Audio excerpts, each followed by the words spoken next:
আজকে আমরা উপস্থিত হয়েছি বাংলাদেশ বেসরকারি কেন্দ্রীয় কমিটির তৃতীয় ধাপে বাদ পড়া অনধিক 5,000 বিদ্যালয়ের শিক্ষক শিক্ষিকা বৃন্দ।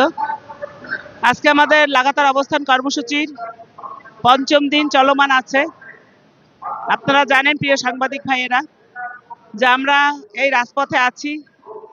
বর্ষার মৌসুম, এখানে বৃষ্টিতে ভিজে আমরা এই মাঝে মাঝে বৃষ্টি আসে, আমরা ভিজে যাই, তারপরে আমরা খুব অস্বাস্থ্যকর পরিবেশে অস্বাস্থ্যকর অবস্থা এখানে আছি আমাদের দাবি আদায়ের জন্য। এখানে আমাদের একটি দাবি যে আমাদের কনসালটেশন কমিটি কর্তৃক অনধিক 5,000 বিদ্যালয় জাতীয়করণের জন্য মহামান্য প্রধান উপদেষ্টার দপ্তরে পৌঁছেছে এই জুন মাসের 18 তারিখ, 18/6/2025 তারিখে। সেটা জানতে পেরে আমরা 30শে জুন এখানে অবস্থান নিয়েছি।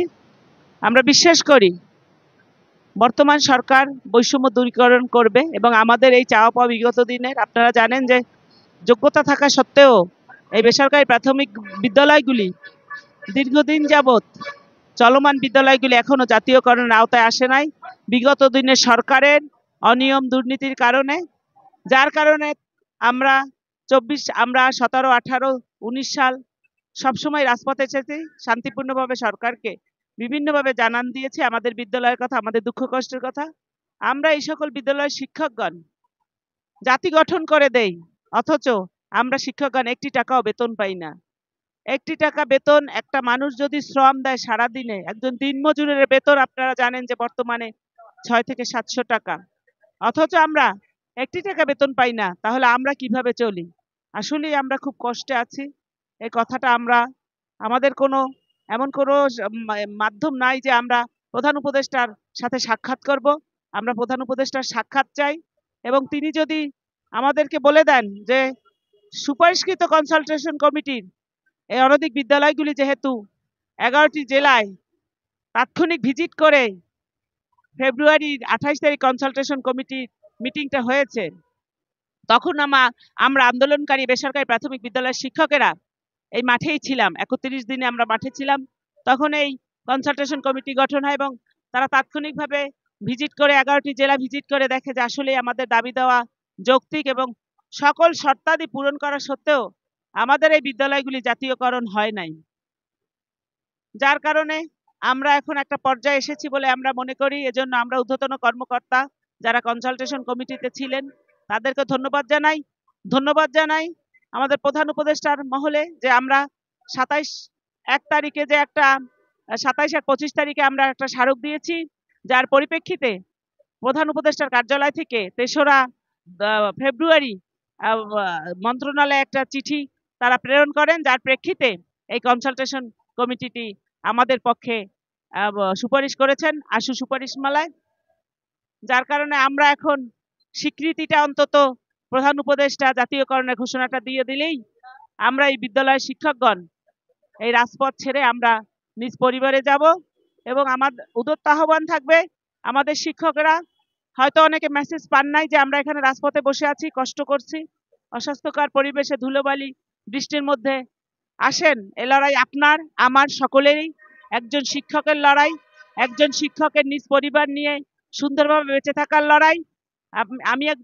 আমি একজন শিক্ষক, আপনিও শিক্ষক। অতএব আর দেরি নয়, বাড়িতে যারা বসে আছেন, আমার লাইভটি যারা দেখছেন, এই মুহূর্তে এই প্রচারণাটা যে দেখছেন, যে অবশ্যই সে যদি বেসরকারি প্রাথমিক বিদ্যালয়ের শিক্ষক হয়ে থাকেন তাহলে অবশ্যই এখানে আসবেন এবং আপনাদের অনুরোধ করব যে আমরা পরিবার পরিজন ছেড়ে অনেক কষ্টে এখানে আছি, তা আপনিও আসেন। অবশ্যই আপনার জেলায় যে বিদ্যালয়টি আছে বা আপনার যে প্রতিষ্ঠানটি আছে সেই প্রতিষ্ঠানটি জাতীয়করণ হলে ওই এলাকা উন্নত হবে, ওই এলাকার ছাত্রছাত্রীরা সুন্দরভাবে পাঠদান শিক্ষার দিকে এগিয়ে যাবে এবং ওই এলাকায় উন্নত হবে। কারণ এই বিদ্যালয়গুলি ওই এলাকার প্রত্যন্ত এলাকা, দুর্গম এলাকার যে স্থানীয় লোকজন নিজেরা 10 কাঠা জমি দিয়ে, 10 কাঠা অর্থাৎ 33% জমি ভূমি দিয়ে অবকাঠামো তৈরি করে বিদ্যালয়গুলি স্থানীয় নিয়োগের মাধ্যমে এই শিক্ষকদের নিয়োগ দিয়েছেন এবং তারা নিজেদের স্বার্থের জন্য তারা চেয়েছেন যে এখানে যদি একটি সামাজিক প্রতিষ্ঠান, শিক্ষা প্রতিষ্ঠান, বিদ্যালয় হয় তাহলে এলাকা উন্নত হবে। তাই বলছি দলমত নির্বিশেষে সকল শিক্ষকগণ আগামী রবিবার মহাসমাবেশের ডাক দেওয়া হয়েছে এবং সোমবারে লং মার্চ করা হবে। আমরা যমুনা অভিমুখে প্রধান উপদেষ্টার কার্যালয়ে আরেকটি স্মারক দিব এবং আমরা বিশ্বাস করি নিশ্চয়ই আমাদের এই স্মারকলিপি দেওয়া এবং এই অবস্থান কর্মসূচি আমাদের শিক্ষকদের জন্য শেষ আন্দোলন হবে এবং এই প্রধান উপদেষ্টা অবশ্যই আমাদের জাতীয়করণের ঘোষণা দিবেন।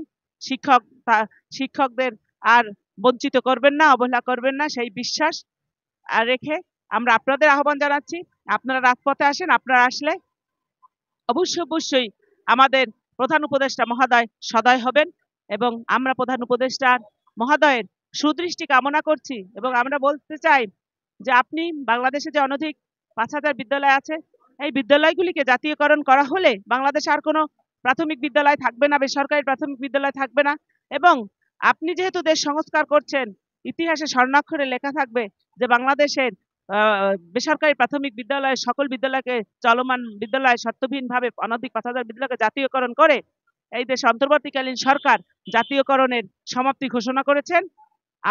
এই বিদ্যালয় শিক্ষকগণ জাতীয়করণ পেলে এই শিক্ষকগণ দুমুঠো ডাল ভাত খেয়ে বেঁচে থাকতে পারবে এবং আজীবন অন্তর্বর্তীকালীন কাছে সরকারকে দোয়া করে যাবে। আমরা চাই আপনার সুদৃষ্টি কামনায় মাননীয় প্রধান উপদেষ্টা জাতীয়করণ বাস্তবায়ন ঘোষণা দিয়ে দেন। আমরা শিক্ষকরা অনেক কষ্ট করছি, আমরা রাজপথে থাকতে পারি না, আপনি আমাদেরকে বাড়ি ফেরার ব্যবস্থা করুন। ধন্যবাদ।